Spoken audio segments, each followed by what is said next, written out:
定的60%。这对一向重视财政纪律的荷兰人来说是令人慌张的事实。迎面而来的政治动荡更有可能让荷兰从 Triple A 的信评俱乐部中除名。但这并不是荷兰经济史上第一个面临的巨大挑战。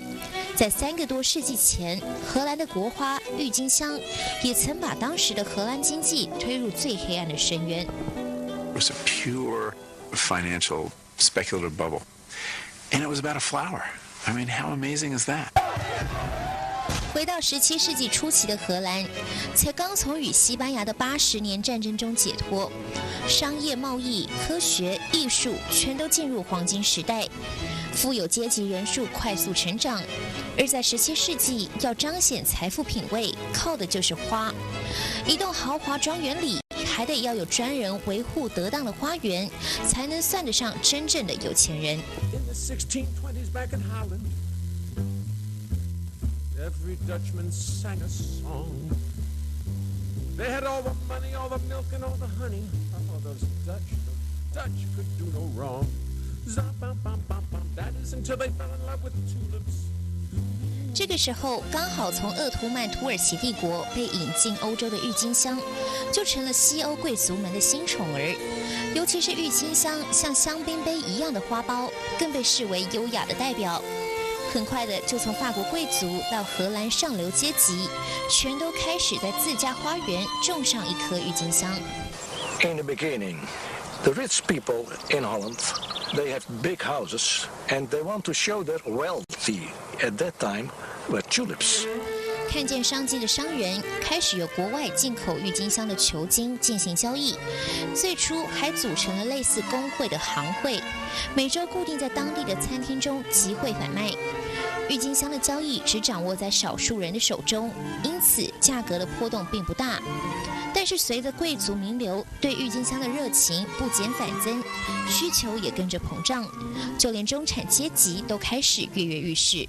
This enormous interest in investing in tulips resulted in a boom where everybody, all classes, wanted to invest in this trade, wanted to have an easy profit, easy money. And of course, the situation went totally out of hand.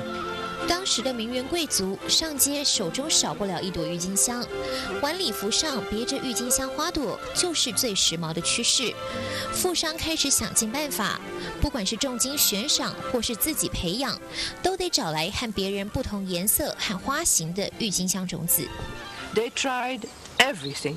They thought that when you dip them in a glass of very good wine. Well, tulips were expensive, so a glass of very, very good wine, that was not so difficult. Then maybe you could have a burgundy red flame tulip, and it didn't work that way, of course. And they put them in pig dung or maybe in horse manure or whatever. They tried to cut them to make little cuts in the bulbs. They thought when you make little cuts you will have very parrot-like flowers, but of course it didn't work out that way. 郁金香之所以能形成泡沫经济，就是因为它不仅是异国品种，还具有变异和不易快速繁殖的特性。物以稀为贵，只要能找到一株与众不同的郁金香，种子的价格立刻水涨船高，隔天就可以以不可思议的高价转手，一夕致富。全荷兰当时就像陷入某种魔咒之中，开始了 Tulip Mania 郁金香狂热。Buy a tulip on a Monday morning. Wah, wah, wah, wah, wah, wah, wah. Next day, sell it for much more. Sell it for much more. 在这其中，拥有双色或不规则花纹的郁金香更是尊贵的象征。It was a big white tulip with a splash of carmine red on it, which was really, by general account, considered the greatest tulip ever found. 像这一幅画中刻画的郁金香，就是当时的花中之王，名字叫做 The Semper Augustus， 意思是永远的皇帝。只要拥有这一株花的种子，在当时的价值可以换来一栋豪宅。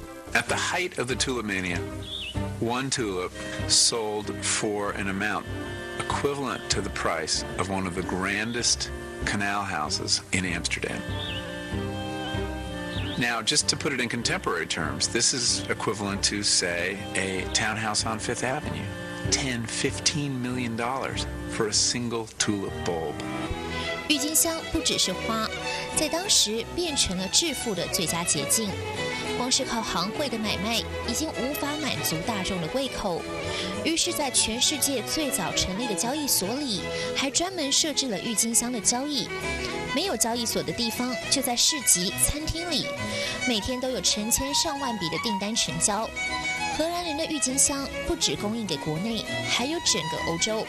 庞大的需求让原本只交易现货的郁金香球茎，变成了期货交易，先预购还埋在土里的球茎。而这也是历史上最早出现的期货交易模式。Futures trading is a necessary ingredient for any healthy economy because both producers and resellers want to cover their positions against future price changes, especially when their product is prone to sharp fluctuations or sharp price rises, as in the case of tulips. So in the tulip market, it was a natural thing to develop a futures market as soon as the market changed towards future deliveries of products as yet unknown because they were in the ground. It became a dangerous business as soon as it was entered by people who didn't know what they were doing in a futures trading and didn't cover their positions accordingly. 预先下定之后，订单也很容易转手高价卖出，就等于是买空卖空。此外，为了让买家看到未来郁金香开花后是什么样子，德国法兰克福还有人出版了郁金香的行路，这也是全世界第一本供商业使用的贩售行路。He was a tradesman as well, so what he did is a real sale catalogue. And he published that in Frankfurt and could show how the tulips would look. Not very good illustrations, but they were useful. So he exported the tulips all over the world, but the main point here is that this was in fact the first sale catalogue of flowers ever published. 对财富的极致渴望，让375年前的荷兰人就替未来的商业活动定下了雏形。这一场持续6年的郁金香狂热，也仿佛看不到尽头。1636年年底到1637年的年初，价格至少翻了超过100倍。不过泡沫膨胀到极致之后，破灭的那一瞬间也令人摸不着头绪。原本支撑着价格的这股莫名狂热，开始有了怀疑声浪：到底埋在土里的种子值多少钱？ Suddenly people start realizing that these steep prices are in no real relationship to the product they're expecting to buy and resell at the end of the whole line of futures contracts. They get news from France that prices are getting lower there, and they realize that they will not be able to sustain the price level as it has been. 突然间，郁金香不再价值连城，急着脱手的订单没有承接买主，开始了骨牌式的崩盘。1637年还可以换一栋古堡的球茎，到了1638年，只是几个铜臭零钱。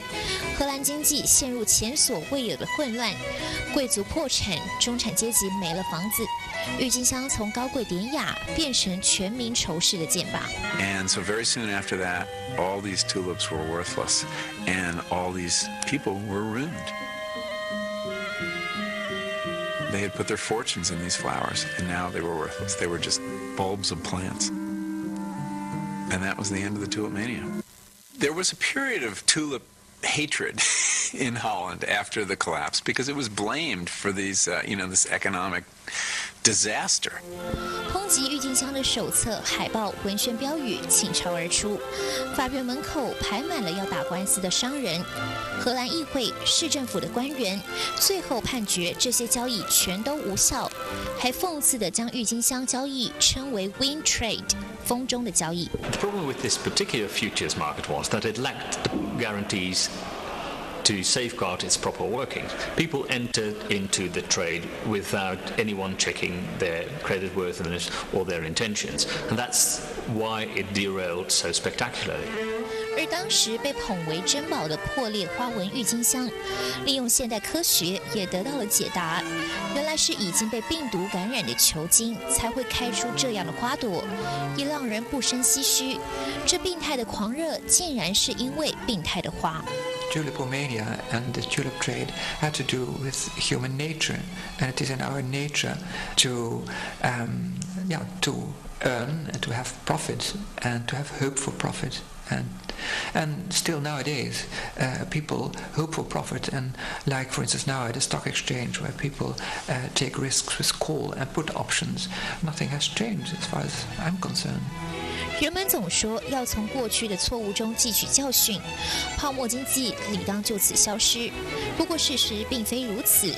日本90年代的消费信贷泡沫，2000年全球的网络泡沫，还有2007年开始陆续在各国上演的房市泡沫。很显然的，当人们身处在金钱游戏中，以古为鉴这句话，永远都只会是马后炮。